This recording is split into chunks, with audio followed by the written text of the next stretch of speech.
hopefully everybody knows this, but I keep hearing these commentators online and also some of these people from these cable news programs. They're talking about gas prices going up, but they're talking about it as if it's part of inflation.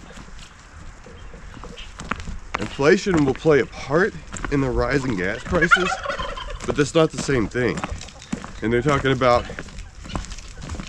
how some of these stores have to close due to inflation. It's too much money chasing too few goods. That's what inflation is. So it's measured overall. You know, it's not segregated off into certain stores, and you'll see the price of items, certain items, go up because there's a scarcity. That's not inflation, that's scarcity. So they're trying to, and I know the reason they're doing it. They're conflating the two, inflation and scarcity, or you know, inflation and supply chain issues causing scarcity. I know why they're doing it. They're doing it to push a political agenda. The right's doing this right now, and I mean they've got a point, but don't let them trick you. Like it's not necessary. Just tell the truth. We don't need to try and confuse people and try to pretend like don't treat us like we're stupid, because there's a difference between inflation and scarcity.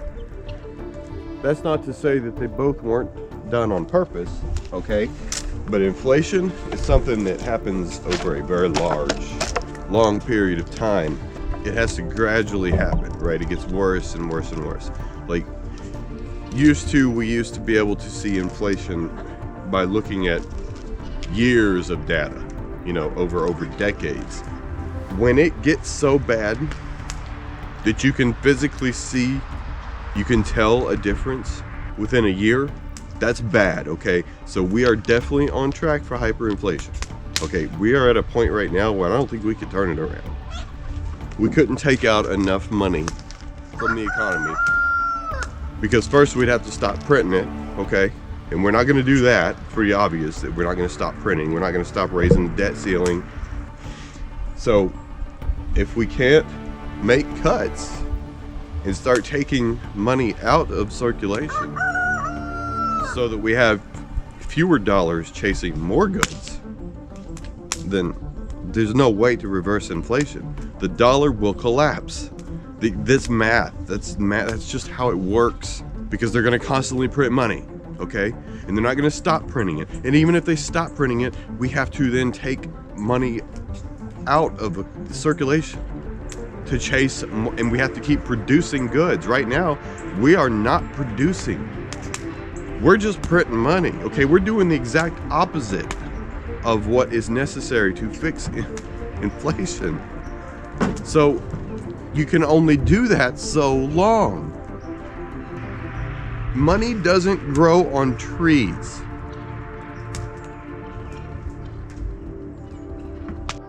It would seem to me, though, that all the decisions we've made, that this administration has made, are the decisions you would make if you were trying to speed up the process of economic collapse. Okay, shutting down pipelines for oil. Now that has had a direct impact on gas prices. Make no mistake, that's where we are. This administration did that, okay?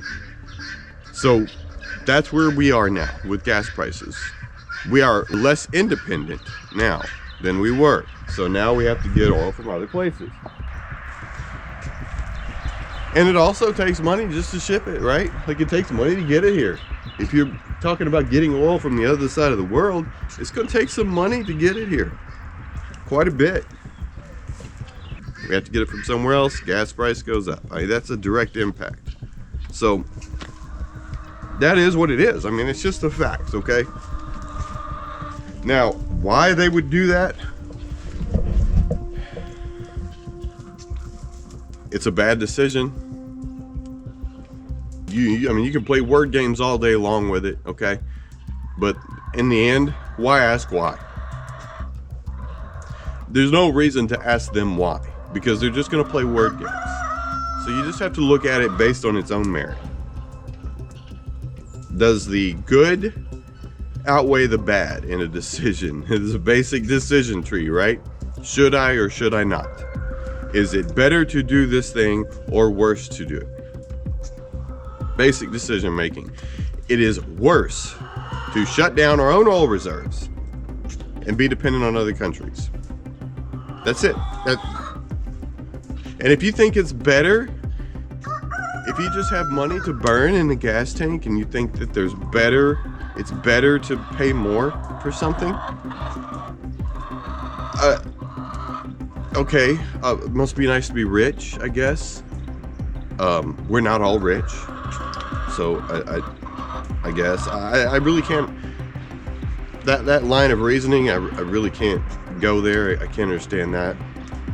It's like haggling somebody up, okay? Like going to buy something and saying, they're telling you the price and you're thinking, well, no, I think I should pay more. I think I should pay more for that. Oh, okay. What? So yeah, I don't understand that line of reasoning. That is one thing, okay? And it's also having an impact on inflation. It's having an impact on the economy as a whole. The scarcity and the inflation and the constant printing of money, the less production of goods, all of these things, okay? All of these things are like parts of the economy. Bad decisions have been made to affect them adversely. The worst decisions are being made about all parts of the economy. It's like they're wanting it to collapse. And I believe that they do. I believe they do. But that's a conjecture. I don't have any, speculation, blah, blah, blah. It doesn't matter what I believe. What matters is what we're actually seeing. Every way that you would destroy an economy, that's what they're doing. Every bad decision you can make, they're making it. So that is what it is. And if you don't, I just can't fathom why anybody could see it differently. And if you do, then I don't know, Now, if you're a Marxist or a communist, yeah, you're going to see it differently. You're going to be pushing for this. You want capitalism to fail, 100%. But I've already established those people, they're the wrong side of history. So, yeah, okay, if you're a Marxist or a communist, I guess that you would want to make these decisions. Absolutely. Because it pushes your side, it enhances your side. But Marxism and communism are authoritarianism, okay? So, and it's a bad road. It's always a bad road to hold. And it's not what this country is about. They are the enemies of freedom. So if you don't believe in freedom, like I said, and like I've established before, we got nothing in common. I don't want to know you. But if you do believe in freedom, and you do believe in capitalism, then how can you see any of this as good? I don't get it. It's neither here nor there, right? Because they've got such a stranglehold now. We can't vote them all out, okay? Biden's a nobody. Biden's a figurehead. He's a nobody. Biden's not making any decisions. He's so insulated. He's just a puppet. So voting him out of office won't do anything. Trump was not a figurehead, right? Like, he made his own decisions. You see how he was treated. The entire government was against him. Kind of hard to manage a government when everybody's rebelling against you and looking for ways to destroy you. So the presidential races, yeah, they don't matter so much. We have to get them all out of office. Because as it stands right now, they're just buying each other off left and right and making all these bad decisions. Just to kind of give you like a visual representation of what I'm talking about before I wrap it up. right there. 1913, $100 is $100. In 2019, it's $3.87. Here's a graph to represent the purchasing power of the dollar. This little part here at the end is kind of important. It says the U.S. money supply grew by $3.8 trillion in the year 2020. That is equal to 20% of all dollars ever created. So that year is 20% of all dollars that we've ever created to be in circulation. 3.8 trillion. And you can see the way the graph was already going, right? What do you think that's going to do to it? 20% is a big chunk. In 1 year, we printed 20% of that. So, yet another bad decision. Seems like we just keep making them. Wonder why.